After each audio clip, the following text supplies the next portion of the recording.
professor, você mencionou aqui, que na parte privada, você tinha mais flexibilidade, você fazia mais o que você queria e tal, e coisa que eu acho que no público, né, se você entende direito, você não tem tanta abertura assim, né? Por que que você saiu do privado e foi pro público? O que te fez querer ir pro público? Por que você resolveu fazer a primeira inscrição no concurso? Conta pra gente como é que foi. O primeiro concurso público foi em 88. Eu Nossa. fazia concurso para o Colégio Militar, para estudar no Colégio Militar, né? Sim. Mas eu atribuo muito a influência dos pais. Meus pais são servidores públicos, né? Meu pai federal, minha mãe estadual e municipal. Então, e a minha família, meus tios, todos são servidores públicos. Meus Hum. primos, todos são servidores públicos. Eu não tenho um Uhum. primo que seja da iniciativa privada, né? Nem Nossa. prima. Olha. Então, assim, eu acho que eu fui muito influenciado por esse ambiente, né? Sim. Mas hoje, olhando com uma forma mais madura, né? Eu percebo muito que tem um pouco de vocação também. Porque, como você falou, servidor, né? Aquele que serve ao público, né? Uhum. Então, quando você chega numa estrutura como Cefet, né?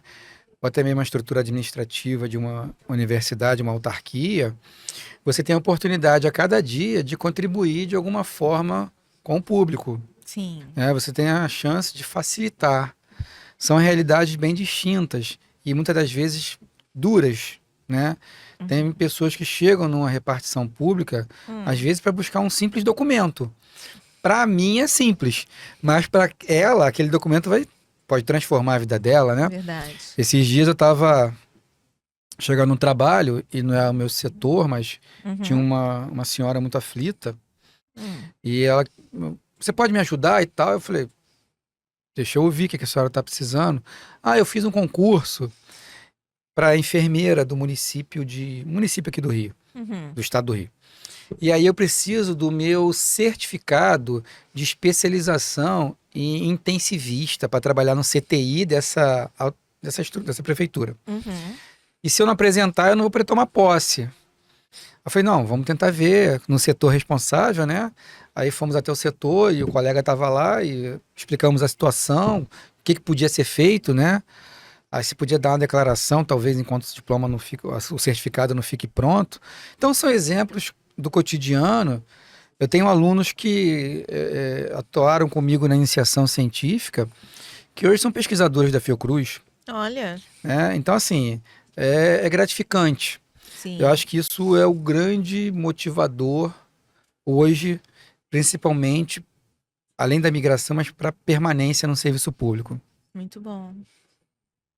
E, professor, como que foi o processo para conquistar o primeiro cargo público? Foi por concurso, convite, indicação? Pois é. O primeiro cargo público meu foi na Petrobras. Foi um convite. Alguém viu meu LinkedIn. Isso foi 2010, 11, 10, acho que 10. LinkedIn já era sem foto. Sempre foi sem foto. Nossa, sempre? Sempre foi Olha. sem foto.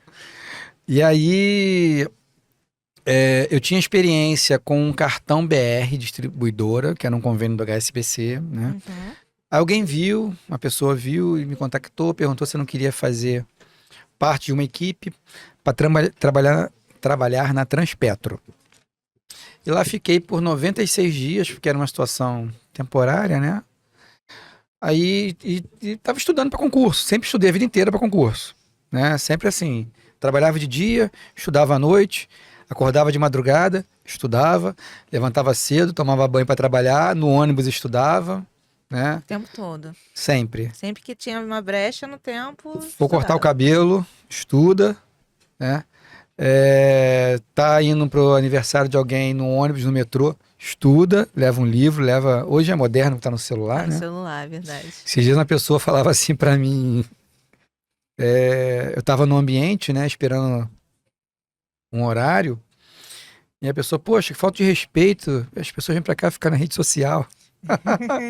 Aí eu falei, pô, pensei comigo, né? Eu tô estudando. Mal sabe ele. Tava lendo um texto aqui de um autor que vai influenciar uma dinâmica que eu ia fazer, né? Aham. Então, assim, aquilo que eu falei, acho que disciplina e foco e persistência tem coisas na vida da gente que a gente tem que querer muito, né? Aí eu passei num concurso, aí a primeira chance mesmo, primeira oportunidade, primeiro contato como concursado foi num concurso da AGEVAP, que é uma Olha, agência de bacias de águas do Rio, né? sim. Localizada em Resende. Lá eu era analista de gestão, acho que o nome era esse. Eu não lembro se eu fiquei entre os primeiros colocados. E aí fui para Resende, mas era CLT e tal, então assim, eu falei, caramba, não é bem isso que eu quero, né? Depois que eu conheci a rotina e tal, eu falei, não é muito isso que eu quero. Aí eu acabei pedindo exoneração, pedi para sair de lá e voltei a estudar. Sim. Né? Na época não tinha curso online, né? Eram presenciais aqui no centro do Rio, né? Então, Qual horário? É? então eu fazia quando Tarde, tinha. Assim, noite? todas as minhas noites estavam preenchidas, né? Ah, sim. Porque algumas matérias eu sempre tive dificuldade. Então, por exemplo, português. Hum. Português era o PLA, que tinha um curso, né? Então, Uhum. português era ad eterno, eu dizia que era ad eterno. Então, eu fazia português toda semana, né? Vários níveis de português e tal. E com isso é interessante porque eu começo a ter contato também, é aquela veia empreendedora, né? Com esse mundo, essa indústria do concurso público, né? E percebo e descubro uma autodescoberta qual era a metodologia que era mais eficiente para mim, né? Isso Sim. depois corrobora quando eu faço doutorado e estudo vários métodos. E lá no pós-doutorado eu vejo os métodos de ensino e tal, Uhum. eu percebo, caramba, eu já, de maneira inata, tinha um método, ou seja, você perguntar para uma pessoa, como é que você gosta de estudar? Ela vai dizer, gosto de estudar deitada, vendo televisão. Exemplo. Aham. Aquilo pode, eventualmente, ser um método Serve que pra ela, serve né? para ela. É. Então, eu me Aham. descobri o meu método, Só- e a partir daí, o que que eu notei? Eu notei que os concursos começaram as barreiras começaram a ser vencidas, Olha. né? Então, é um modelo que, assim, não tem volta, né? Eu acho que você, quando começa a perceber aquilo que você tem vocação, mas nem sempre gosta, né, de fazer, mas tem vocação, e tem os meios necessários para atingir alguns objetivos, se torna mais fácil, né? Professor, minha próxima pergunta era exatamente essa, né? Qual dica você teria para dar para quem tá querendo, né, passar num concurso público, mas acho que você já respondeu. Mas aí eu fiquei curiosa em saber qual é o método que te ajudou, entendeu? O que foi que você Eu também fez tava que aqui me funcionou coçando pra contigo? saber. Não é? A gente quer saber. Quem não viu, gente? Presta atenção que agora é a hora. Olha a dica. Quem não viu? Se eu tava dando uma aula na graduação, aí eu peguei a chamada, eu falei assim, quem não viu? Aí todo mundo olhou assim, quem não sabe a aula que está? Ou melhor, quem está na aula errada? Um aluno levantou a mão, professor, é primeiro semestre, assim, eu tô assim, não pode sair, ninguém vai ficar chateado contigo, não. Mas e na pergunta, na época, eu conheci um grupo no IARGE, Uhum. Instituto de Administração do Rio de Janeiro, porque lá tinha curso preparatório para concurso, Uhum. né? E então eu conheci um grupo lá muito bom. Eram umas 9 ou 10 pessoas e eles todos administradores, né? E eu tava naquela de fazer concursos grandes, sabe? Fazer um concurso mais difícil, de um tribunal, né? Sim. Eu falei, caramba, e eu ia muito mal nas provas. Muito Você mal mesmo. acertava menos em qual parte? Ah, sempre português. Português? Não, Nossa. português sempre foi meu calcanhar de Aquiles, É. né? Português, enfim, mas Eu sou assim com legislação. Nossa senhora, eu sou. é. Aí eu conheci um grupo, e esse grupo, eles eram administradores há mais tempo estudando, tinham passado no concurso da Termo Macaé, Hum. que é uma subsidiária da Petrobras, isso em 2009 que eu conheci eles. E eles moravam na Zona Sul, e eu também morava no Flamengo, então o metrô, na hora de ir embora, era o mesmo itinerário. Sim. Então a gente pegava o metrô na estação Uruguaiana e, naturalmente, você conhece a pessoa da sala de aula, você puxa um assunto, você conversa. Vai E a conversando. pessoa, quanto tempo está estudando? Ah, tô estudando há 2 anos. O outro parou tudo. O outro está estudando, mas fazendo um trabalho X, Y, de uma forma diferenciada e tal. Eu não podia parar de trabalhar, né? Não tinha não podia me dar esse luxo. Tinha essa Já tinha oportunidade. família, né? Ah, Tá? é? Já era casado, né? Olha. Então, assim, tinha as responsabilidades, né, de manter o aluguel, de manter o condomínio, a Sim. luz. É diferente de um Zona garoto. Sul, né, professor? Não é baratinho, não. Não é baratinho, não. Diferente de um garoto de 20 anos que mora com os pais, Uhum. né? E aí eles me apresentaram na ocasião, eles trouxeram lá, eu acabei tendo acesso, um software chamado Superprovas. Hum. E esse software, ele vendia num disquete, num CD. Então, como é Ah. que funcionava? Você pegava, vamos supor, um concurso grande, concurso da Polícia Federal. Aí o cara pegava a prova da Polícia Federal, ele digitava a prova e segmentava as questões por assunto. E aí você fazia um contato com ele por e-mail, ele mandava um boleto para você e tinha aqui no Shopping Avenida Central Uhum. um representante numa loja aqui embaixo que você Ah. apresentava o boleto, seu nome estava na lista e pegava o CD. Você botava o CD para rodar no computador. E o que era o CD? Era um software que você clicava e via a resposta. Então, questão número 1, não sei o quê. Aquela metodologia de fazer questões no software, falou, caramba, por que eu estou estudando teoria, teoria, teoria? Não. Aí teve um concurso, que foi o concurso da Casa da Moeda 2010, eu acho, ou 11, uma coisa assim. Hum. E eu falei, esse concurso eu vou me preparar de uma maneira diferente. Hum. Eu não vou estudar teoria. Eu vou estudar o quê? As questões. As questões. Só que, ao estudar as questões, não pode ser decorar as questões. Sim. Eu comecei a ter dúvidas. Porque se Hum. eu estudo as questões e não tenho dúvida, eu estou decorando. Verdade. E aí, eu passei a voltar na teoria de maneira pontual. Então, eu vou na questão, beleza. Só que eu não tinha o software. O software era de caro, só quem estava cadastrado e tal. Com o passar do tempo, esse é o resultado do concurso. Eu não passei, mas o meu desempenho em português, por exemplo, Melhorou. eu acertei todas de interpretação. Olha. Eu falei, caramba, teve uma evolução. Sim. E aquela história, né? Tem fatores que pressionam um concurseiro, como, por exemplo, dinheiro para inscrição, né? A ausência de um plano de saúde, Uhum. doença que vem, um resfriado, alguma coisa, né? Sim. E aí, esse grupo, eu comecei a caminhar com o grupo. A gente tem a iniciativa de começar a contratar os professores para dar aula para um grupo fechado. Então, nós fechamos um grupo. E esse grupo contratava os professores, aqueles que nós julgávamos que eram os melhores daquele assunto. Então, não tinha condição, era muito caro. Eu me lembro que era muito caro, esses professores eram muito caros. Então, não tinha condição esse professor dar um curso para a gente de 2 semanas. Ele dava, às vezes, 3 aulas, 4 aulas. E a gente botava, olha, para esse edital aqui. E aí eu fui percebendo, nesse momento, que eu tinha que estudar o edital.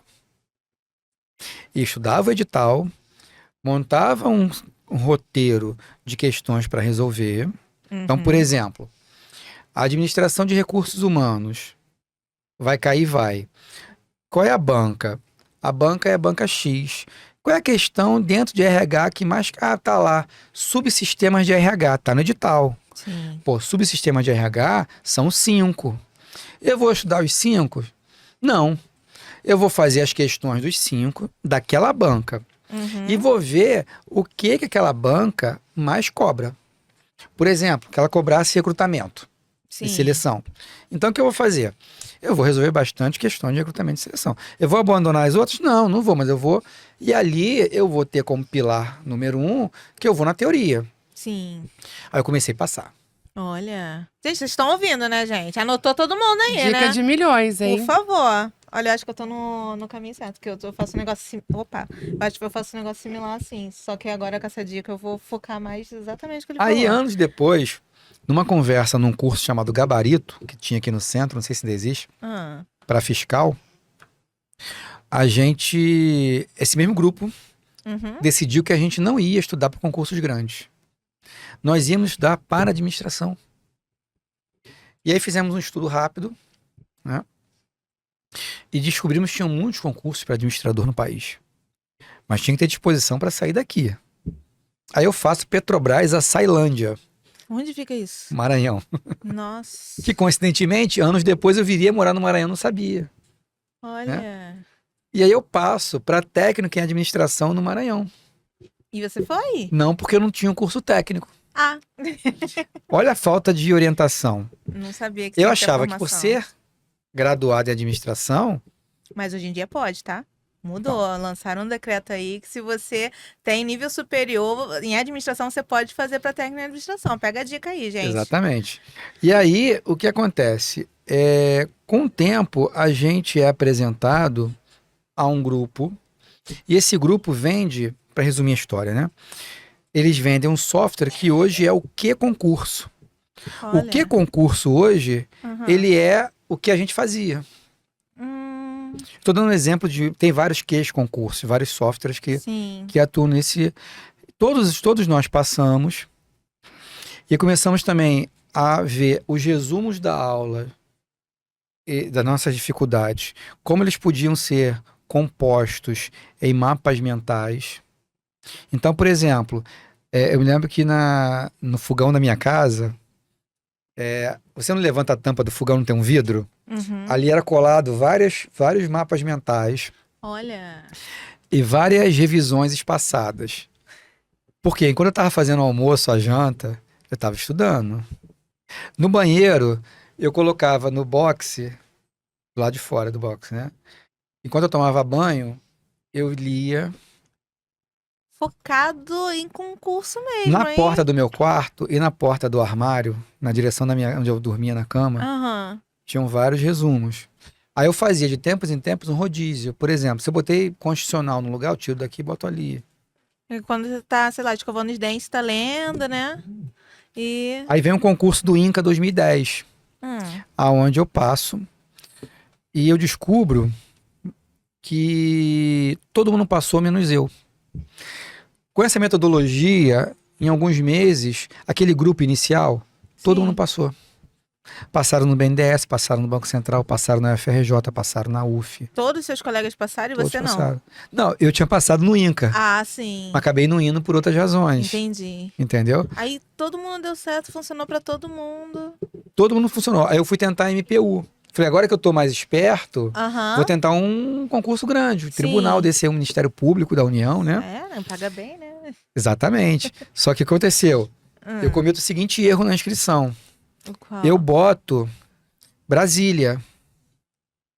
E esse concurso... Tinha mais vaga lá ou foi Tinha muito porque mais você vaga realmente lá. errou? Ah, Tinha muito mais vaga. Eu falei, cara, vai ser mais fácil entrar em Brasília. sim. Só que a nota de corte, se eu botasse Rio, eu seria o primeiro colocado em analista. Caramba. E lá A em Brasília, concorrência lá ficou maior porque eu todo fiquei mundo no pensou cadastro em você. reserva, nunca fui chamado. Poxa. Gente, Quanto a que loucura. estratégia impacta. Antes de você fazer o concurso, você tem que pensar na estratégia. Sim. Tá estudando? Cara, tira uma semana que seja um dia, não sei, veja o seu tempo, para ler o edital e pensar na estratégia. Porque senão, não vai adiantar. Sim. Não vai te levar a lugar nenhum. Estudar por estudar. Uhum. E você pensa em fazer mais concursos, professor? Tem feito? Ou tá bom do jeito que tá agora? A gente Tá tenta satisfeito? alguns aí, né? Tenta, continua. Tá certo. Eventualmente, né? Professor, você acha que saber outro idioma pode ter ajudado na sua trajetória? Você considera isso uma coisa importante? Depois que eu entrei na minha função de administrador público, sim, porque eu tenho contato com agências de fomento do mundo inteiro. Então, hoje, tem políticas para pesquisa, né, e também, claro, a pós-graduação, né, você no mestrado, doutorado, Sim. você tem muitos artigos para ler. Não adianta você clicar no botão esquerdo do mouse e o sistema traduzir, né? Que, eventualmente, aquele verbo te remonta a uma série de coisas. Tira do contexto às Você vezes, né? tira do contexto, você perde a riqueza da expressão, né? Sim. E é complicado você interpretar, é o que eu falo nas aulas de finanças, é a mesma lógica.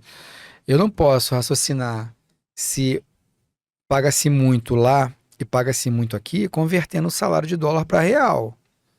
Então eu não posso converter um texto para português, assim, traduzir um texto para português ao pé da letra às vezes. Sim. Eu tenho que ver o contexto que aquilo está inserido, né? E então, até tem um exemplo engraçado, que esses dias eu peguei estava fazendo um levantamento dos dados da OCDE. Tem um relatório da OCDE chamado relatório Frascati. Eu usei muito ele na minha tese, né? E até hoje eu uso ele. Ele é interessante que ele traz um raio-x, né? De pesquisas internacionais, de leitura técnica, né? Sim. E aí o colega lá disse, tem uma coisa chamada ICT, né? Que não é o foco aqui da conversa, mas ele disse que a gente não estava eleito ao edital porque nós não éramos um ICT. Então, assim, aí tem que ir lá no direito administrativo e ver com a natureza pública de uma autarquia, se essa autarquia ela pode ou não concorrer como ICT. Mas por que ele fez a confusão? Porque ele traduziu ao pé da letra. Lá estava, não tinha a palavra autarquia lá, tinha a palavra empresa. Sim. Empresa pode aparecer de várias formas no contexto de um Sim. edital. Sim. Então, é muito importante, eu acho, né? Ainda mais quem está num curso rápido, como é o curso técnico, onde você vai empregar ali, né, a linguagem, né, o inglês, por mais simples que seja. Agora, tem aquelas histórias, né? Que idioma, né? O inglês talvez seja a primeiro acesso, a Sim. ponte, né? Talvez quem tem afinidade sinta a necessidade de avançar para outro idioma, outra linguagem, né? Quantas línguas você fala, professor? Não falo nenhuma, Nenhuma? só Don't you leio, speak English? I don't know, sou more or less. Eu consigo ler bem, acredito isso, né? E escrever. Por que que eu não falo? Porque a fala requer prática. Sim. E eu, por N razões, não consigo praticar. Não tenho tempo para praticar. Até um tempo atrás, eu ia embora do Cefet ouvindo o jornal em inglês para sim. poder conversar sozinho com o rádio. Sim. Mas acabou que não consegui avançar. E então, assim, fui perdendo, Entendi. fui encolhendo, né, a minha articulação no vernáculo, né? Mas isso é um ponto que não pode ser descuidado. Sim. Não pode, porque, por exemplo, tem uns 3 meses eu apresentei um artigo numa conferência híbrida em inglês. Aí. Fala Então, inglês, assim, você tá sendo modesto, então. não é que não fala, mas assim, uma coisa é você falar, outra coisa é você ser entendido. Se virar, Entendeu? né? No idioma. Porque assim, quando você fala num congresso internacional, tem chineses, tem canadenses, tem mexicanos, tem gente do mundo Sim. inteiro. Então você tem que prezar por uma oratória que seja entendível, Sim. né? E isso, a prática que vai te trazer, Sim. né? Então, eu fico muito preocupado de me pronunciar e eventualmente as pessoas entenderem algo que não é aquilo que eu quero Você quer dizer. Tem colegas que dizem assim, mas é o problema da pessoa. Eu falei, não. O problema é nosso, né? Lembre-se, a comunicação organizacional é algo muito importante. É tipo pronunciar praia em inglês, né? Se não pronunciar direito, dá errado. Pode dar problema. Pode dar problema. Mas você se vira no inglês muito bem, pelo que a gente tá vendo, né? Mas algum outro idioma? Espanhol, francês? Eu sou apaixonado por italiano, né? Italiano. Parlare lindo. pouquinho. Eu sou apaixonado por italiano porque as músicas italianas me atraem muito. Ah. E aí eu sempre tive uma mania, desde jovem, de fazer interpretação de texto com letras de música. Isso foi despertado no livro As 4 Estações do Legião Urbana, em 89, quando eu tinha 12 anos e comprei o livro. Peguei uma folha de caderno e comecei a fazer a interpretação do texto, o que o autor queria dizer. Só que ali uma linguagem romantizada. Sim. Então, me gerou conflitos que até hoje eu não entendo. Nossa, muito legal. Eu sei falar também italiano. Pizza, lasanha, Cannelloni. nhoque. Ah, é. Só comida. Certo, agora a gente vai pro nosso bloco 4. Mas antes disso, lembrando que nós estamos sendo patrocinados pelas palhas italianas do Quintal da Cami. Gente, olha só. Tá vendo aqui? Dá pra ver direito na câmera? Deixa eu olhar lá em cima. Olha lá, deram um zoom, adorei. Então, já tá acabando, gente. Porque a galera aqui, que a gente tem um backstage aqui da nossa turma, sabe? Tá a galera aqui atrás das câmeras. Todo mundo já avançou aqui. Porque não dá pra ficar sem comer as palhas italianas do Quintal da Cami. Fala tu, Camila. Eu sou suspeita pra falar, né? Mas assim, tem quem goste. Professor Se fosse você, eu comeu. encomendava. Excelente, ultra recomendo. Ultra recomendo. Olha, esse aqui Muito ele bom. sabe o que fala, hein? Muito bom. Então, continuando aqui o nosso bate-papo, na UF, você gerencia editais, apoia projetos e orienta alunos. Como que é liderar equipes e coordenar projetos tão diversos? É um grande desafio, né? Eu na UF sou do quadro técnico, eu sou administrador de carreira, né? Eu não sou docente, Uhum. mas sou associado a um PPG, né? Que é o PPG de Sistema de Gestão. Aí lá eu oriento alunos de mestrado, né? Temos produções científicas em laboratórios, né? Multiusuários, né? O foco desse programa é um foco de mão de obra, formação de mão de obra, né? E a minha equipe sempre foi muito numerosa. Eu sempre trabalhei, não sei por quê, sempre foi muito grande, né? Então, assim, eu hoje, nesse momento, eu tenho direto dois servidores, um administrador e um assistente de administração, que remam o barco junto ali com a gente. Uhum. Tem 4 bolsistas e podemos dizer que tem 700 bolsistas que a gente gerencia. São bolsistas de iniciação científica, né, sejam de bolsas de ampla concorrência, de ações afirmativas. E tem também tem outra pegada, que são os laboratórios de multiusuários, que eu sou o substituto eventual da coordenadora de pesquisa, né? Estou, né? Eu falo que sou porque eu estou há 15 anos na função, então eu estou envelhecendo na função, né? E então, assim, a gente cuida também do back-office desses editais, que é rodar a folha de pagamento, preparar a folha de pagamento, encaminhar o financeiro, cuidar para que esses pagamentos entrem. Esses alunos, muitas das vezes, em especial os do ensino médio, que não estão dentro do ambiente acadêmico, têm dificuldade de abertura de conta corrente, têm dificuldade, e aí é uma geração que não sabe o que é um banco físico, acha que o banco desde sempre está na palma da mão no celular, Nossa. o que não é assim. Não sabe o que é cheque? Não, isso aí... Tanto que eu digo para eles, quando dou aula aqui no Cefet, no integrado, eu digo que o cheque é uma cédula financeira. Eles entenderem de alguma forma, né? Porque, nossa, professor, eu fiquei boba aqui agora, eu não sabia que o senhor era docente no PPG lá da UF. Eu sou associado. Associado, professor associado. Isso. Não, eu tô ligado ao PPG, mas não necessariamente estou em sala de aula. Entendi, mas você Estou mais orienta? co-orientando, Que legal, participando das professor. produções científicas dos PPGs, do PPG, em caso. Já foi uma opção minha, o sistema de gestão sustentáveis da UF. legal. Uma vez eu já pensei nisso também, mas não sabia que você era de lá, não. Legal, não sabia. O mundo é pequeno. O mundo é pequeno, professor. Fiquei boba aqui, por isso que até minha reação foi: caramba, como assim? Olha com quem eu tô de frente, né? Não, nada disso. Nossa, Modesto, professor, modesto. é muito modesta, né? Professor, a próxima pergunta é: quais desafios enfrentou ao liderar setores estratégicos como o da reitoria ou do Ministério da Cidadania?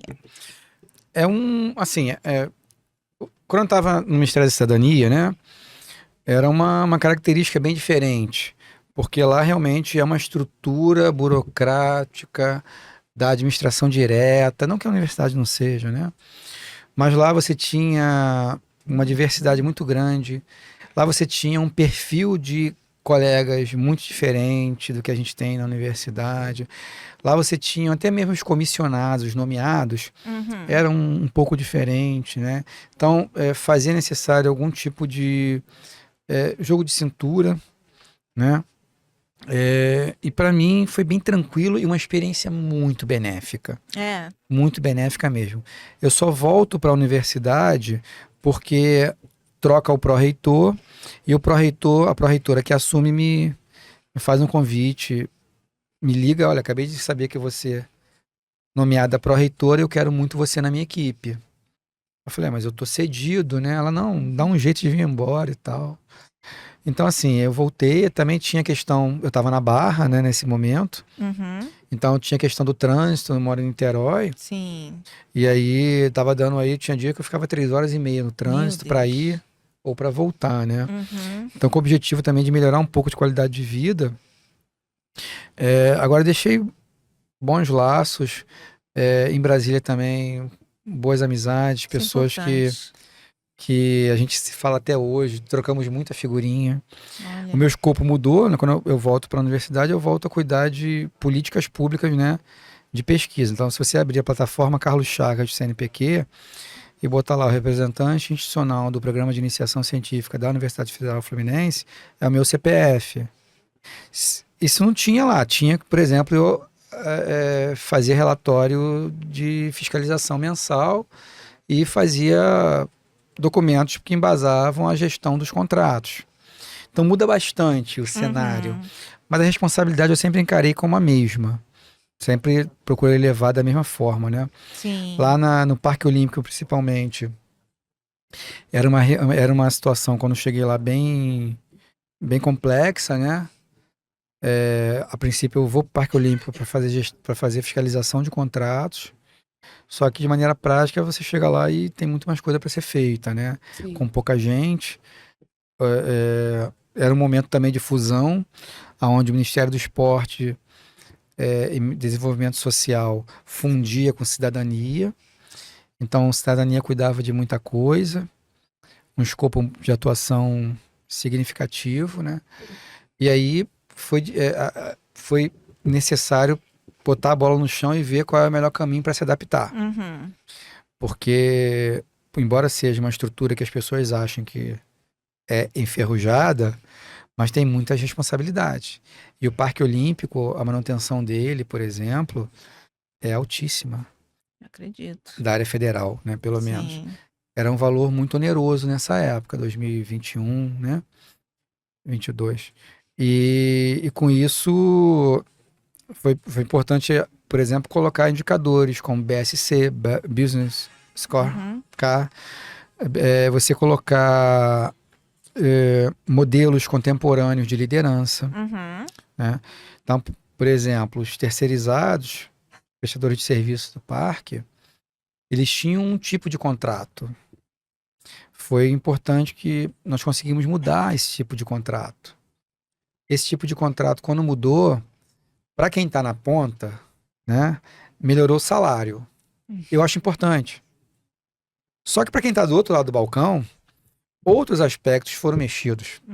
O contrato foi modernizado, vamos dizer. Sei. Né? O contrato teve uma roupagem, até dos critérios de medição, aprimorou-se, né? Se atualizou. Então, isso foi só que na universidade, esses contratos já eram atualizados. Uhum. Já eram empregados técnicas de medição de contratos mais modernas. Sim. Mas por quê? Porque talvez no Parque Olímpico, por falta de recurso de pessoal, porque não tinha concurso para você trabalhar no Parque Olímpico. Não tinha um servidor de carreira do Ministério do Esporte ali, por exemplo, Sei. né, lotado ali para cuidar do parque. Então a rotatividade de pessoas era muito grande. Foi todo mundo convite ali para Era trabalhar? geralmente pessoal comissionado, né? Ah, Livre sim. nomeação, livre exoneração. Entendi. Então você tem uma relação um pouco frágil Uhum. e às vezes um estudo de um edital complexo, como o edital de manutenção, eu levei 7 meses para fazer. Sim. Só que isso tinha um custo anual de 24 milhões, no primeiro ano caiu para 17. Então eu julgo que os 7 milhões de economia em um ano foi bem interessante. Uhum. Né?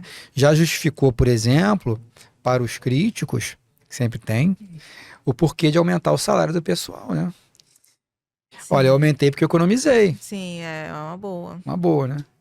Deixa eu te fazer uma pergunta.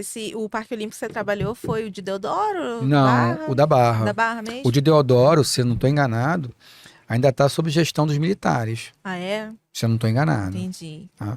A boa parte do parque, um outro episódio interessante, foi a devolução, né, vamos dizer assim, do velódromo para a prefeitura, onde eu fiz a modelagem lá de enxoval, entrega de permanente. Sim. Então, por exemplo, quando foi entregue o Parque Olímpico, o velódromo, né, para a prefeitura, tinha uma estrutura de combate a incêndio, porque lá tem muito balão. Então, aí, você que é biólogo, né, tem as explicações do vento vindo não sei da onde e tal, e aí pegava muito fogo no teto do velódromo. Nossa, gente. Então tinha que manter uma linha de incêndio esticada, né, e a equipe de brigada de incêndio preparada para aquilo, né. Então com isso foi necessário aparelhar o velódromo com vários equipamentos que só serviam para o velódromo, mas estavam patrimoniados aonde? No material permanente do Ministério da Cidadania. Quando ocorre a entrega, a gente consegue escrever um documento, né, caracterizando a doação. Então, levou também os equipamentos. Sim. Porque eu vou colocar onde? Ia colocar onde aquilo? Sim. Né? Até pelo princípio da propriedade pública, né? Sim. Poder ser economicidade sendo aplicada.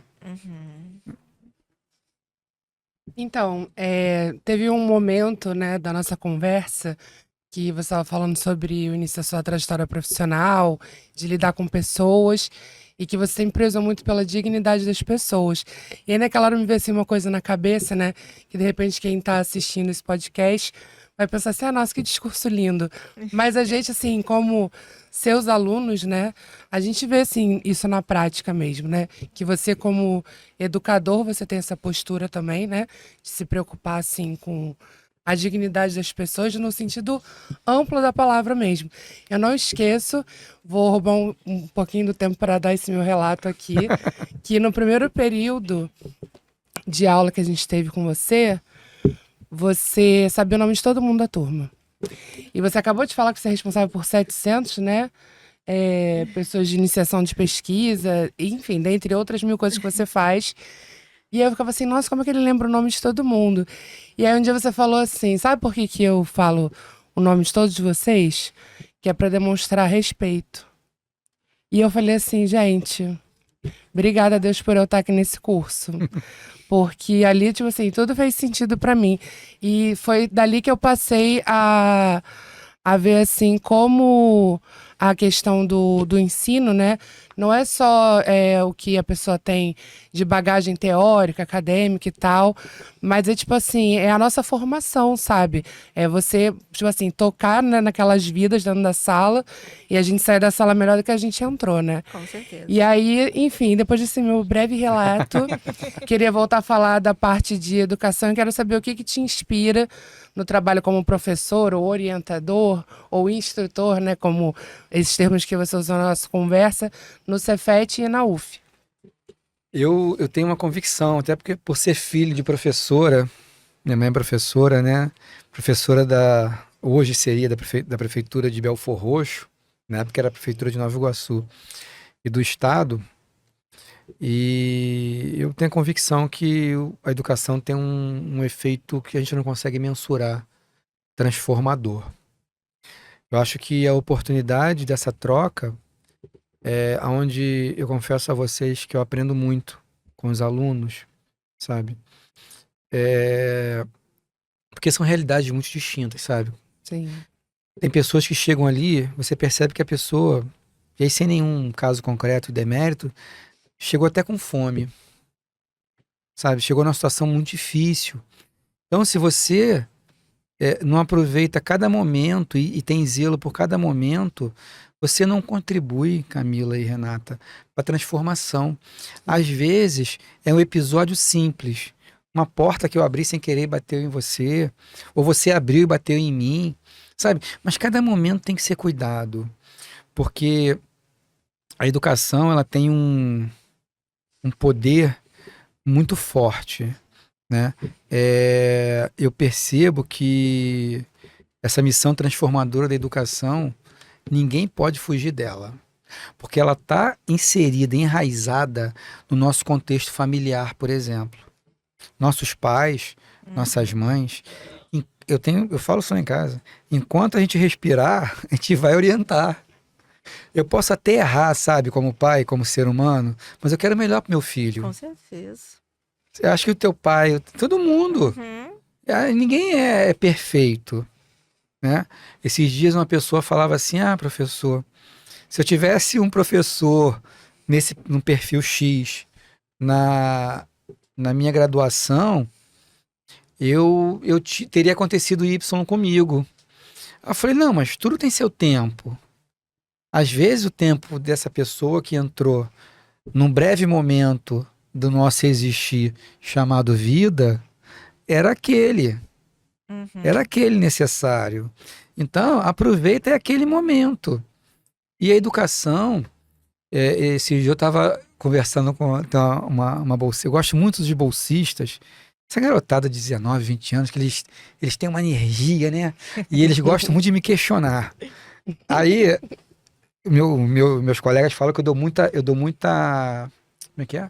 Trela, Eu dou muita abertura, trela, eu dou muita confiança. abertura, eu dou muita confiança. Aí eu falei assim, se eu não der, as pessoas falam que querem da gente, né? Alô, Isaac!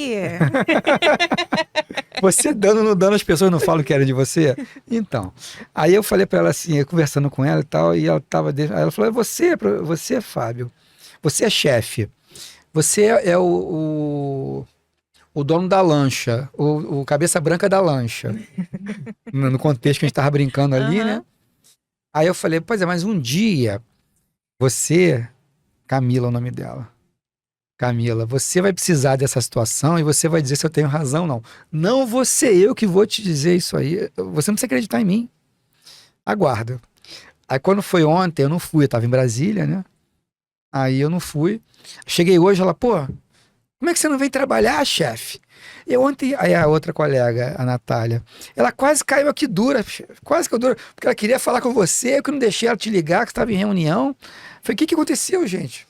Não, eu fui usar tal coisa, porra, e não serviu. Não adiantou, eu fui enganada.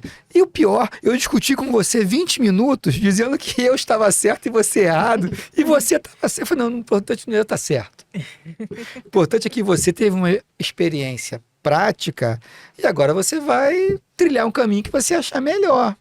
Então, o processo transformador de um bate-papo orientativo no ambiente de trabalho faz toda a diferença. Quantas vezes tem colega que chega lá? Eu gosto muito dos meus colegas de trabalho, né? Não sei se eles gostam de mim não, mas A gente ninguém, adora, professor. Você tá aqui não é à toa. ninguém quer ser lá no meu trabalho lá na universidade, ninguém quer deixar de trabalhar dizem que ninguém quer deixar de trabalhar comigo. Não sei se é verdade ou mentira, não sei. Mas eu dizia para ele esses dias, eu tive uma experiência, né? Algumas experiências muito marcantes, como chefe, como líder ali. Um colega chegou para trabalhar e recebeu a notícia que o filho era autista. Né? O outro chegou para trabalhar um outro dia e chorou muitas vezes no nosso ombro ali a morte de um parente, Sim. a perda de um filho, já tive essa experiência. Então, assim, e você percebe que no ambiente corporativo, nem todo mundo tem o preparo para acolher. Sim. Porque ninguém quer fazer o quê? Ninguém quer fazer a escuta ativa do seu problema. E isso é um processo formativo dos mais importantes. O fato de você ouvir a pessoa já faz toda a diferença. Verdade. O fato de você, às vezes você não tem a solução. Às vezes, eu estava esses dias conversando com uma pessoa e ela falou assim, você é chateado comigo? Eu falei, tô. Ela, poxa, mas eu não posso resolver. Eu falei, sabe por que eu tô chateado com você? Você não demonstrou um pingo de interesse no que eu te falei. Você nem para me enganar e falar assim, eu vou ver. Você nem para me enganar serviu. Fingir, né? Mas isso é verdade. Às vezes a pessoa só quer ser ouvida, né? E às vezes ela quer ser ajudada, mas não sabe como pode ser ajudada. E aí você escuta a pessoa, ouve e já ajudou, né? É verdade. Professor. Tem alguma história ou aluno marcante que gostaria de compartilhar conosco? Aluno marcante. Ou alguma história. Aí eu vou cometer várias... Tem um episódio muito interessante. eu sempre tive dificuldade com crianças. Hum. Em certa ocasião, tinha uma atividade pastoral numa comunidade lá em Niterói, chamada Morro do Boa Vista. Hum. E aí o padre falou assim pra mim, Fábio, você pode dar aula de catequese? Eu falei, olha, padre, eu não estou nem preparado para isso. Mas, não, porque... Aí o tema era o seguinte, era para você preparar as crianças para a confissão, que elas iam fazer pela primeira vez a confissão. Aí eu falei, olha, vocês cheguem em casa ao longo da semana, né? Aí tira um momento, pega um papel e escreve os pecados que você acha que tem, né? Que você quer conversar com o padre. Porque pode ser que você esqueça de hoje a uma semana, que é outra aula, o que você quer falar com o padre. Aí passou, né? Chegou no sábado, domingo subsequente, a catequista da turma não foi também. A dona Tereza, lembro até dela. Gente boa. Aí o padre falou assim, bom, então hoje é fácil, não precisa de catequese, porque vai ser só atendimento de confissão. Então você organiza aí a fila, né? Aí eu falei, gente, cada um com seu papel, não sei o quê, vamos entrar aqui na fila. Daqui a pouco passam dois irmãos, um correndo atrás do outro. Ô tio, o que foi? O meu irmão pegou meu papel e tá olhando pra todo mundo alto. Aí eu falei, pô, Meu irmão já tá pecando. não pode, Mais um pra ele contar pro padre. não pode, mas eu vou contar pro padre. Meu Deus do céu. Maravilhoso. Professor Fábio, que conselho você daria para quem está terminando o curso técnico em administração agora? E, enfim, para quem está na área da administração, né, graduando, entrando na faculdade, qual conselho você daria? Difícil, né? Ainda mais que nós temos o que eu costumo dizer, as empresas são os grandes laboratórios do ser humano. A empresa você tem teoria X, geração X, geração Y, geração Z, geração alfa, e ele tem que se entender. Porque se não se entender, a empresa não anda. Então, o conselho é uma aprendizagem contínua. Essa aprendizagem contínua ela tem que estar combinada com uma curiosidade inquieta. Se você não for curioso, você está com sérios problemas. Por quê? Porque alguém está sendo curioso e está descobrindo alguma coisa que ninguém vai te contar. Tem coisas que as pessoas não contam. Enquanto nós estamos no ambiente acadêmico, é o que eu sempre falo, é hora de errar. Lembra quando vocês tinham aula comigo que eu dava listinha? Lembra da listinha de exercício? Sim. Que eu ficava de mesa em mesa. Uhum. Não, ali você via. Ali você percebia, você aguçava o espírito de curiosidade das pessoas que ali estavam envolvidas. Sempre tinha uma questão ali no meio maldosa, vamos dizer assim, né? Você começava com uma questão fácil, uma questão difícil, depois a mediana, você ia dosando, né, aquilo ali. Então essa aprendizagem, essa curiosidade combinado com aprendizagem contínua, ela passa também, para fechar o tripé do conselho, se é que podemos chamar assim, eu dando conselho é ótimo, né? Por uma reflexão. Acho que a todo dia cabe, a todo dia se faz necessário você refletir. Refletir principalmente pelas coisas que você poderia ter feito e nem imaginou em fazer. Um exemplo simples disso.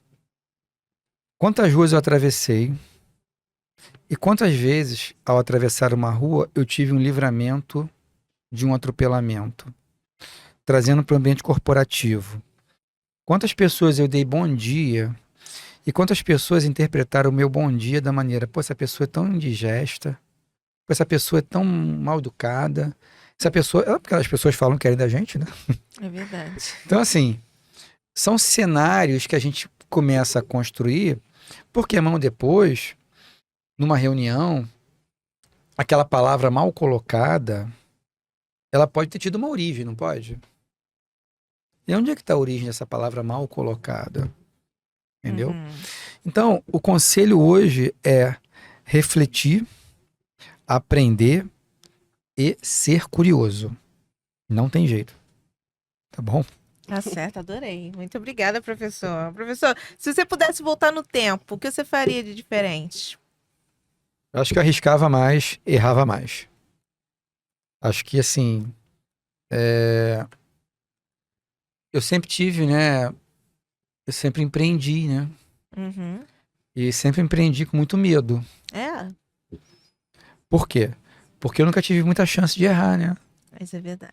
Quando você empreende e erra, porque faz parte do jogo errar, né? Você perde dinheiro, Sim, você perde tempo, sim. né? Você poderia estar fazendo outra coisa, Uhum. né? E aí eu fico preocupado de ser aquela pessoa que está fazendo várias coisas ao mesmo tempo e não termina nada. Então, por não querer fazer várias coisas ao mesmo tempo, metodicamente, Uhum. certo ou errado eu não sei, mas eu fui fazendo, faz uma coisa, acaba para depois fazer outra, né? Sim. E às vezes se faz necessário você rodar vários pratos de maneira simultânea, né? Esses dias um aluno perguntou assim: poxa, professor, que hora você sai de casa?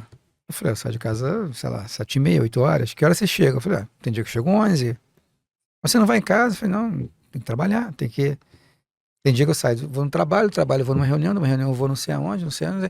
Aí vou pro Cefet, aí do Cefet eu venho embora, Mais de aí 12 chego em horas na casa, rua. muito Eu já me mais. perguntei É. isso também. Tipo, que horas o professor Fábio sai de casa? Que horas ele volta? Porque eu tenho essa sensação, assim, de que você meio que abraça o mundo, assim, né? Que você se envolve em muitas atividades. Mas então não sou só eu que tenho essa curiosidade.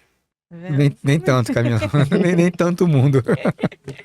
Então, aproveitando que você está falando disso, da hora que você sai de casa, da hora que você chega, então acho que é uma curiosidade que vai atender muitas pessoas que é fora do trabalho. O que que você gosta de fazer para relaxar? Nada. Nada? Eu gosto de ficar fazendo Fazendo nada. nada. Ah, tá. Também Pensei que adoro, só o trabalho te professor. relaxava. Eu- É, são Eu gosto- raros esses momentos comigo.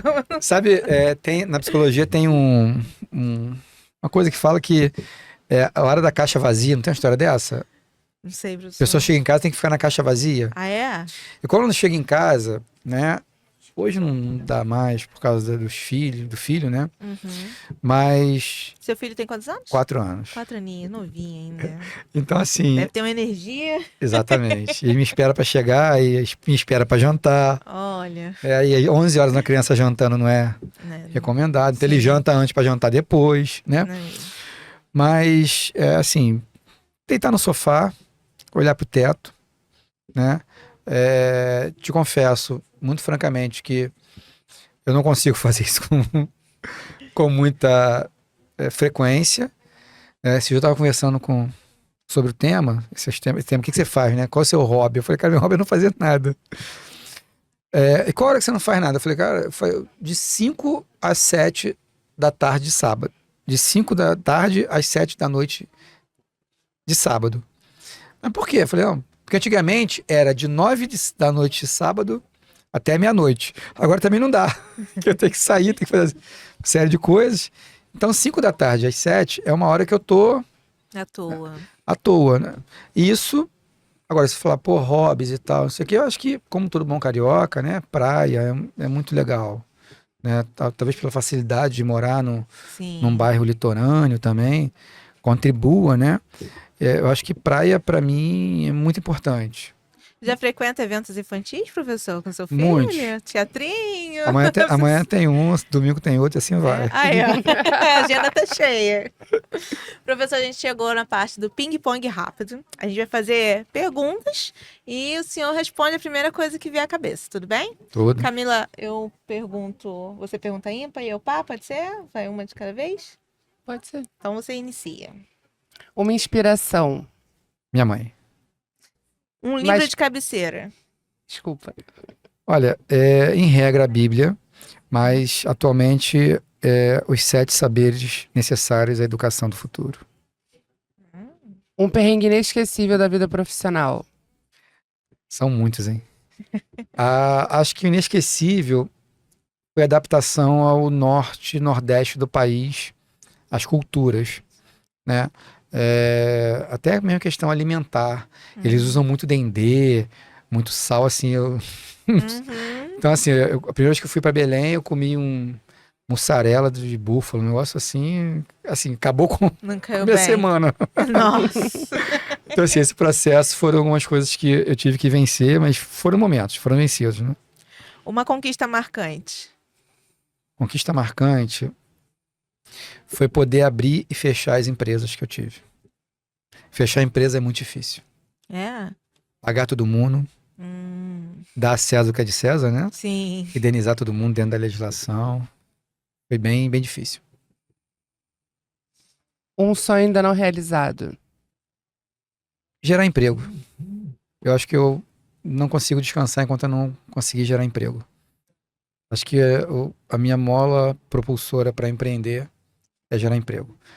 É fazer com que a pessoa se sinta útil, valorizada, e a ciência da administração, ela tem essa grande capacidade de coadunar várias maneiras de ver o mundo de forma diferente, onde a pessoa pode, entre aspas, se sentir e se fazer útil e contribuir para que o mundo seja melhor, né? Com certeza. Se eu te der um dinheiro, é diferente de você trabalhar e receber aquele dinheiro, Verdade. né? Sim. Faz toda a diferença. Tem vários elementos aqui empíricos, psicológicos, emocionais, sociais que envolvem esse contexto, né? Sim. Então eu acho que uma das principais obras sociais que eu acho que enquanto administrador eu posso contribuir com a sociedade é gerar emprego. Professor, você é uma inspiração, professor. Adorei te entrevistar. Nossa! Olha, quando a turma, todo mundo topou conversar com o professor Fábio pra mim. Isso. E quando eu cheguei na sala de aula, que eu faltei no dia que decidiram Ah, que eu é? ia entrevistar. Quando falaram que eu ia entrevistar o senhor, eu falei, nossa senhora, Venci venci, na isso vida. aí. Professor, agradecer a sua presença. Muito Eu que obrigada por ter agradeço. vindo, por ter topado participar do nosso trabalho, de ter participado com a gente, com a nossa turma, desde o primeiro período até Exatamente. agora o último. Entramos e saímos juntos. Entramos e saímos Saímos juntos, juntos, né? A gente lamentou muito não ter você como nosso professor nesse período, mas estamos muito felizes de você estar aqui. Eu que agradeço o convite, a iniciativa. Registro aqui os parabéns à proposta pedagógica, à proposta educacional, principalmente capitaneada pela professora Silvia, Sim. né? Porque eu acho que esse momento vai gerar uma produção acadêmico-científica de relevância. Com certeza. Eu gostaria muito que daqui a alguns anos novas turmas, sejam do Cefet, seja de qualquer lugar, percebessem como é que era um podcast, percebessem como é que era, porque daqui a pouco o próprio podcast vai passar por uma adaptação, por modernizações naturais. Provavelmente, sim. Naturais, né? O método vai ser alterado, né? E alguém vai dizer, olha, em 2025 tinha uma entrevista do curso técnico em administração, e isso fica legal, fica registrado. A gente começa a construir, e aqui finalizo, já falei demais, né? Nada, fica à vontade. Eu acho que eu tenho essa certeza. Pegamos uma folha em branco e começamos a escrever uma história. Isso. Né? E essa história que a gente está escrevendo nessa folha em branco que nos foi dada, cada um aqui vai levar consigo. Verdade. Né? Um livro, É uma folha em branco, exatamente, que todos aqui juntos vão formar esse livro aí, chamado Vida. Verdade. Tá bom? Obrigado pelo convite a cada um dos alunos, pela lembrança, pelo preparo que foi nota 1000. Gostou da caneca, professor? Caneca, pô, show de bola, né? E que as palhas venham mais e mais palhas, né? Com certeza, Esse é o deliciosas, objetivo, né? Gente, não esqueçam de seguir o nosso canal, né? Se inscreve no canal, deixa o joinha, deixa o comentário de vocês, ativa o sininho. E, se Deus quiser, esse projeto vai ter continuação com outras turmas do Cefet, né, Camila? Sim, se Deus quiser, sim, espero. Inscrevam-se no nosso Instagram também.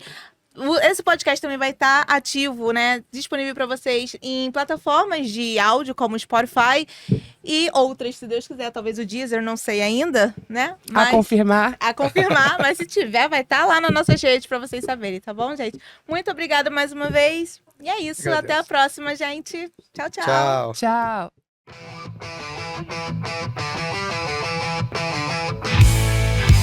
Se é pra aprender de um jeito